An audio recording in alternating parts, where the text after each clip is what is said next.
Hi everyone, দেখো আমি ready হয়ে নিয়েছি। চলো কোথায় যাচ্ছি দেখতে পারবে। এই যে চলে এসেছি আমার ব্যাটালিয়ন নিয়ে আবার স্টেশনে। এই ট্রেন এক্ষুনি ঢুকবে, ট্রেন ঢোকার অপেক্ষা। আজকে তো বিশ্বকর্মা পুজো, তাই দেখো লোকজন ভালো। ট্রেন থেকে নেমে আমরা উঠে পড়েছি টোটোতে, আমাদের গন্তব্যে চলে এলাম টোটো করে। এই যে হচ্ছে সেই দমদম হাউস, হচ্ছে আমাদের সেকেন্ড হোম। এখানে আমাদের ফ্ল্যাট আছে, এখানে আমার দেওর থাকে আর মা বাবাও ওর সঙ্গে থাকে। ও একা তো আনম্যারিড, তোমরা সবাই জানো, দীপঙ্কর দত্ত। এবার বলি আজ আমরা এখানে কেন এলাম। আজকে আমার মাদার ইন ল, শাশুড়ি মার বার্থডে। আজকে কিন্তু 17ই সেপ্টেম্বর।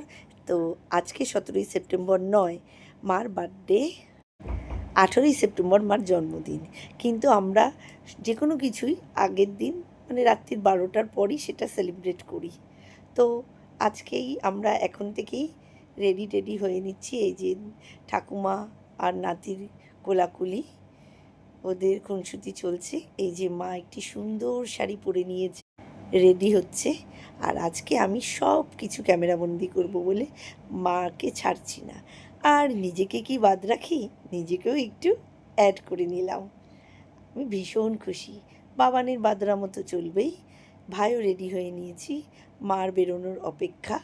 এবার আমরা চলে যাচ্ছি কোথায়, বেরিয়ে পড়ছি। চলো দেখো এখন কোথায় যাব। মার প্রতিটা পদক্ষেপে আজকে আমি ক্যামেরা বন্ধ করেছি।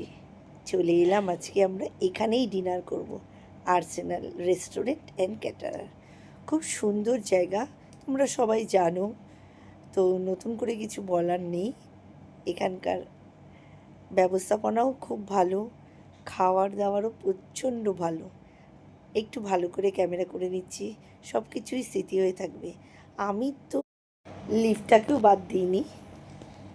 এবার মেনু সিলেক্ট করা হচ্ছে, কে কী খাবে।